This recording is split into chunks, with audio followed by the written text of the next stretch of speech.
মুম্বাই জলের ট্যাঙ্ক পরিষ্কার করতে নেমে শ্বাসরোধ হয়ে মৃত্যু হয়েছে 4 জন ঠিকা শ্রমিকের। রবিবার মুম্বাইয়ের নাগপাড়ার মিন্ট রোডের কাছে নির্মাণস্থলে এই দুর্ঘটনাটি ঘটে। ওই ট্যাঙ্ক পরিষ্কার করতে নেমে অসুস্থ হয়ে যান 5 জন শ্রমিক। ঘটনার পরে তাদেরকে হাসপাতালে নিয়ে যাওয়া হয়। সেখানে কর্তব্যরত চিকিৎসকরা 4 জনকে মৃত বলে ঘোষণা করেন। ওই মৃত ঠিকা শ্রমিকদের মধ্যে সাঁইথিয়া পৌরসভা 16 নম্বর ওয়ার্ডের নজরুলপল্লীর বাসিন্দা রাজা শেখও ছিলেন। ওই ঘটনার পরে এলাকায় শোকের ছায়া নেমে এসেছে। গতকাল মৃত রাজা শেখের বাড়িতে যান সাঁইথিয়া ব্লকের বিডিও সুজন কুমার পাণ্ডে, সাঁইথিয়া পুরসভার পুরপ্রধান বিপ্লব দত্ত, সাঁইথিয়া ব্লক তৃণমূল কংগ্রেসের সভাপতি সাবের আলী খান, সাঁইথিয়া শহর তৃণমূল কংগ্রেসের সভাপতি দেবাশিস সাহা ও ওয়ার্ড কাউন্সিলর অশোক দাস সহ আরও অনেকে। মৃত রাজা শেখের পরিবারের পাশে থাকার আশ্বাস দেন তারা।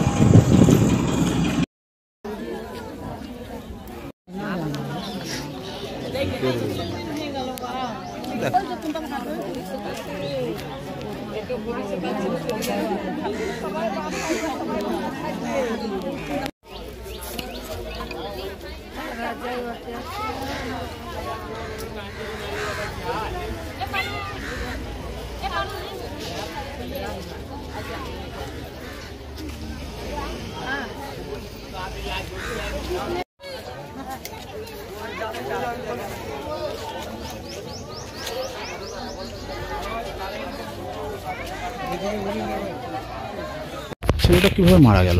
এটা মারা গেল মানে বোম্বেতে সিভিল লাইনে কাজ করতে গেছিল ঠিকাদারের সাথে। এবার দীর্ঘদিন ধরে বোম্বাই যায় আসে যেমন মানে ঘুরতে যাওয়ার মিথুন। এবার কখনো ঘুরতে কখনো কাজও করে নেয়, কখনো আরও সব আত্মীয় স্বজনের মধ্যে আছে, তারা আবার মানে ফেরত পাঠিয়ে দেয় ওকে। এবার আমি ওকে বারে বলছি কি তোমাকে আর বোম্বাই যেতে হবে না, যা দীর্ঘদিন ধরে আমার সাথে থাকো, এখানে ব্যবসা পানি যেটা ডাল ভাত হবে সেটা এখানে খাবে সবাই মিলে থেকে, মানে তুমি আর আমি মানে এই মেম্বারের ভিতরে কোনো বেটা ছেলে কেউ নেই। তো বলছে ঠিক আছে, মিডিলে যা হোক কোনো ছেলেদের মতিতে হোক, যা দোষ বন্ধুদের খাতিরে হোক তোমরা চলে যায়, আমাকে না জানা করে। কোথায় গিয়েছিল?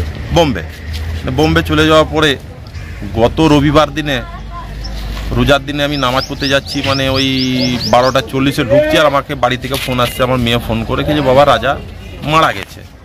আমি মারা গেছে বলে আমি নার্ভাস হয়ে গেলাম। মারা গিয়ে যখন বললো তখন আমি রিটার্ন আবার বোম্বে ফোন করি। বোম্বেতে যখন মানে ফোন করে তখন বলছি কি হ্যাঁ মারা গেছে, এতটাই মানে আমি খবর পাই। কীভাবে মারা গেছে কি শুনলেন?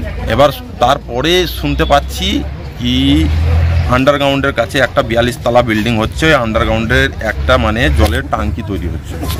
এবার সে টাঙ্কিটা তৈরি করতে ওরা 4 বছর থেকে টাঙ্কিটাকে মানে ভরে সিল করে রেখে দিয়েছে। এবার সেই সিল করে রাখাতে মানে কিছু মানে শ্রমিককে ওখানে পাঠায়। এবার পাঠিয়ে বলছি কি ওটা সাফ করতে হবে, হয়তো কন্ট্রাক্টর বা বিল্ডার বা প্রমোটার এরাই করেছে। এবার ওরা মানে যে সে মেশিনপত্র লাগিয়ে ভেঙেছে নিয়ে ঢুকে গেছে। এবার যখন গেছে তখন 2 জনাই স্পটে মরে গেছে। কেউ বলছে হয়তো কারেন্টে শর্ট লেগেছে, কেউ বলছে হয়তো মানে আর কিছু দেখেছে, কিন্তু সেটা কিছু নয়, পরে শুনতে পাওয়া যাচ্ছে। তার বাদে আমার ভাগ্নে কিন্তু ওই শ্রমিকদের সাথে কিন্তু কাজ করে না, ও ওপরে 10 তলার উপরে কাজ করছিলেন, যা হাতে বিল্ডিংয়ের মধ্যে হইচই হয়েছে, সেই হইচই দেখে ও চলে আসে ওখানে। বলছে কী হয়েছে ওনার ভিতরে একটা মোটা ছেলে কিন্তু নামতে যে ও ফেঁসে যায়, ওকে উঠিয়ে নেয়, সাইড থেকে কেউ কল করছে কোনো একটা পাতলা ছেলেকে ঢুকাও, নিয়ে এসে আমার ভাগ্নের কোটোকে নিচে ঢুকায়। এবার যখন আমার ভাগ্নে ঢুকায় তখন ও বি মারা যায়। তার বাদে আর পেছু আর একটা মিস্ত্রি ঢুকে ও বি মারা যায়। তা আমার যখন বলার বক্তব্য 2 জনা যখন মারা গেছিল তখন এই 2 জনাকে হয়তো না ঢুকাইলে ও বি পারতো। এতটা যখন আমরা খবর পেলাম, যখন টিভিতে ফেসবুকে যখন মোবাইল রেকর্ডিংয়ে দেখলাম যে এরকমভাবে হয়েছে, তার বাদে শুনতে পাচ্ছি কি মানে বলছে নাকি ওইটা গ্যাস হয়ে ইনফেকশন হয়ে গেছে।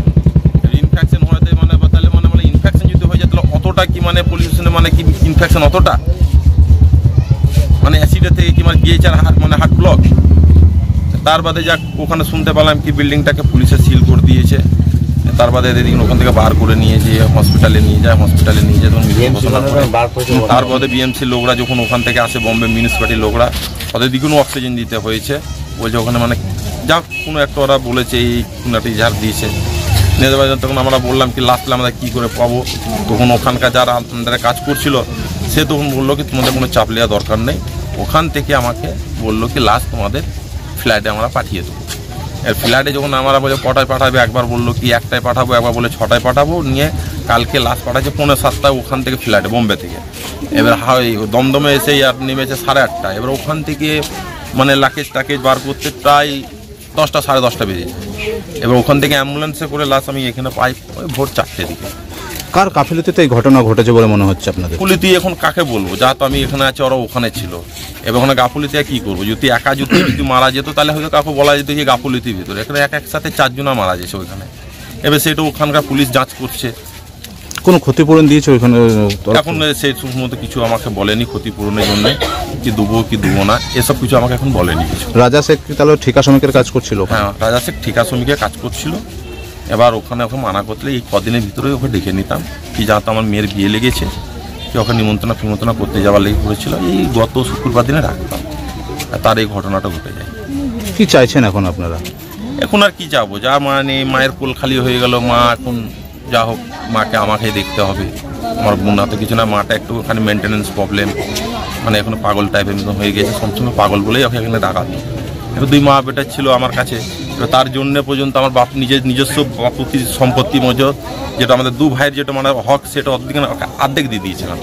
যে বাড়িটা আছে, বাড়িটা আমি অর্ধেক লিখে দিয়েছি, আমার বোনটা ভাগ্নে।